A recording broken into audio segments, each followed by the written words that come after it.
Hello, it's Doug and Colleen again from Local Water Well Pros, and we are here to answer another local water well question.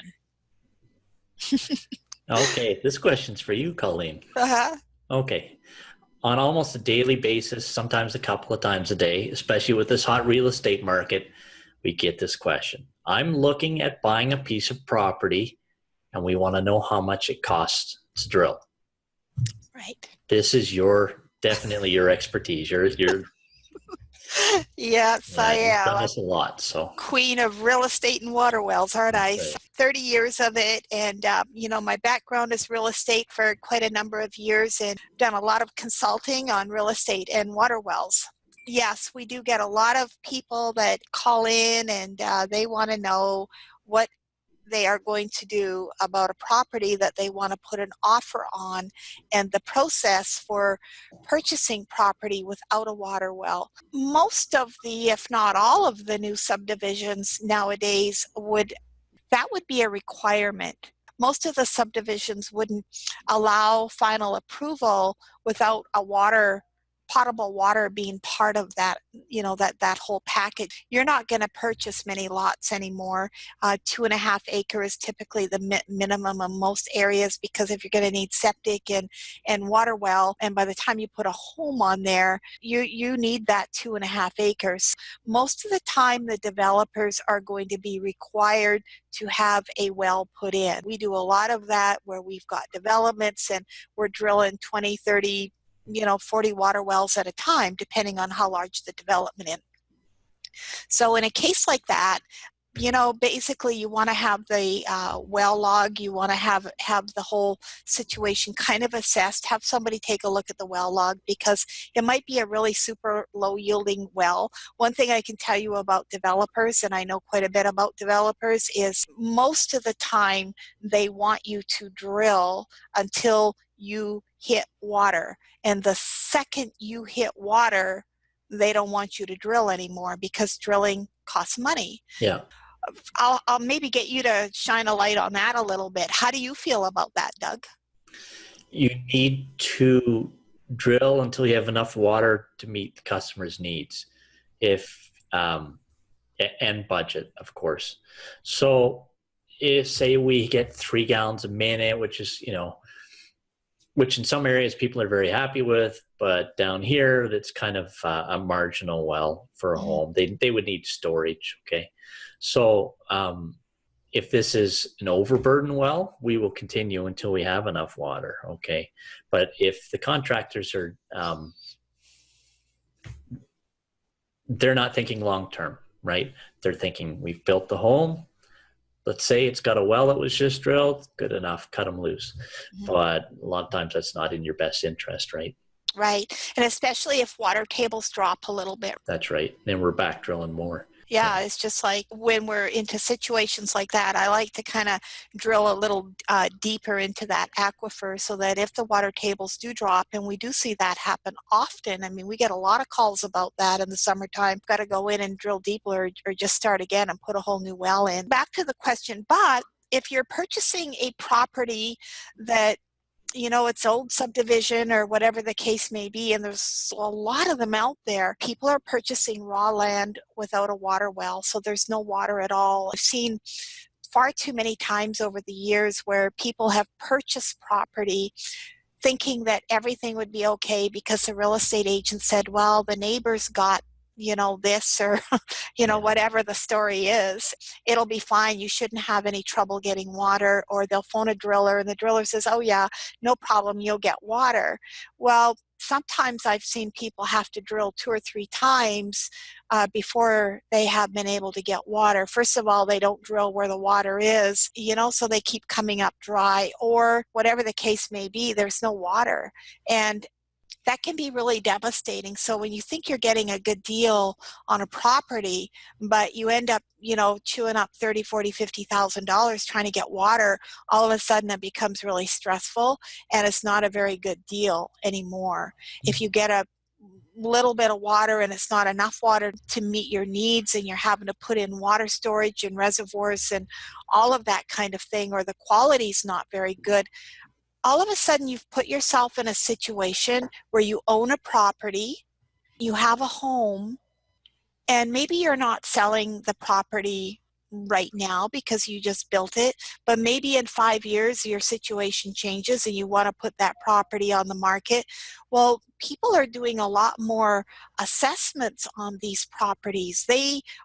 Water can be a deal breaker.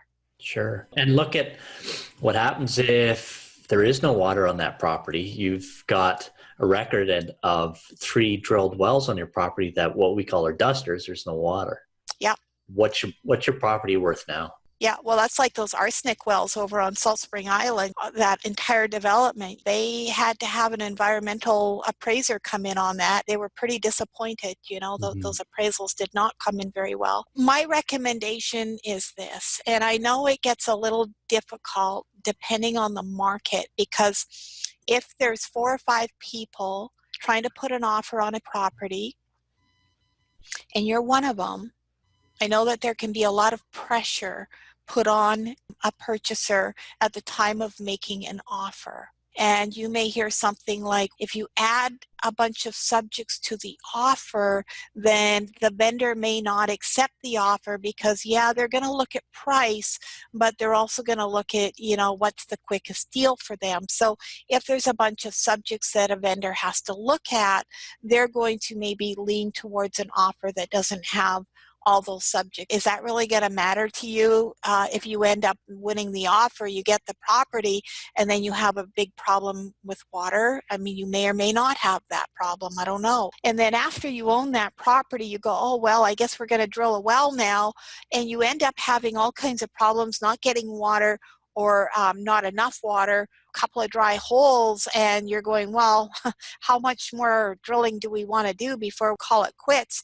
Then why not drill that well prior to even owning the property? So I recommend to people all the time, make your offer subject to confirming that you have enough water on that property. Often a vendor isn't going to have a lot of competing offers. They will allow you to go ahead and drill a well, and then upon confirmation of a viable well, you're able to remove the subjects. So that way you're not going to be sitting in a situation that you may not be so happy with. You're better off to blow off $10,000 or $12,000 drilling a well than you are to be putting yourself in a situation where you end up having trouble getting water and you end up owning the property. If you end up with a property like that, where now you're the legal owner,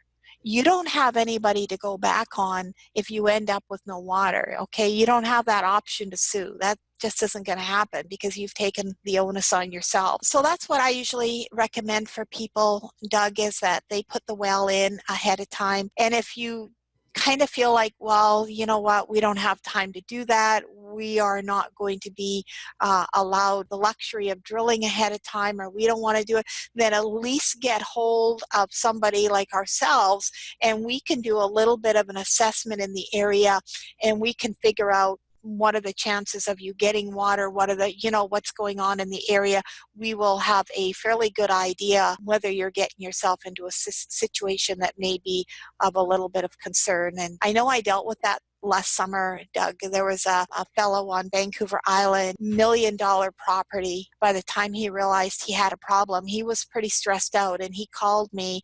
It was because, he bought the property, wanted to build some houses, and before they could even get a building permit, they had to drill wells, and they did drill, and they ended up dry. Yeah. So right? He can't even get a permit.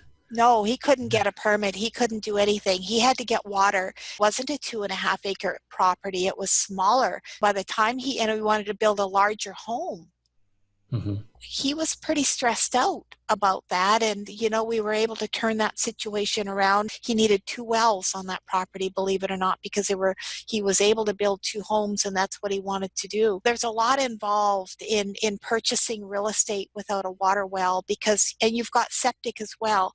So don't forget that the septic has to be 100 feet away. Even the tank has to be basically 100 feet away from a water well, and neighboring wells as well. So by the time you look at the whole picture of a property, what have you got to work with? Is there an area that's drillable where we can maybe get water? I just say to people, do your due diligence. Don't get pressured. Don't get pressured by anyone. Don't let a real estate agent. I mean, that's old. 20 years ago, 30 years ago, I was hearing that. If you have too many subjects, you may not get accepted. And if you feel that kind of pressure, stand back, get hold of some people that may be able to help you, and get some guidance before you get yourself in a situation. Because you also have to consider the resale value of a property. If you want to sell that property down the road and you're sitting there with a far from good well and it's not enough water, not everybody else wants to sign up for that. And you may end up with a little bit of a resale problem, or you'll be having to compensate for another well to be drilled down the road, if that's even possible. So that's one option. Another option is to make your offer, but make it subject to the vendor putting in the well. Okay, the proper property owner, in my mind, that well should be in place anyway. You should be purchasing property that has water. I wouldn't be afraid of making a little bit better offer if that's what you need to do, or whatever the deal is there, but putting the onus back on the vendor to get that water in. If I was a real estate agent, I'd almost be recommending that anyway, because the property would be of more value, I would think, that if it was sitting there with water. Okay, that's just my feelings on it. Sure. I've seen so much of it over the years, Doug. Yeah. But if you have any questions regarding real estate and water wells, give me a call. Always happy to advise people when I can. I can't spend, days and weeks on a file or anything like that. But if you've got a few questions, feel free to give me a call. And again, you can reach us through Vancouver Island welldrilling.com or Fraser Valley welldrilling.com, or right here on Local Water Well Pros. There's ways to reach out to us as well. So we are here to help. Very good. Thanks, Colleen.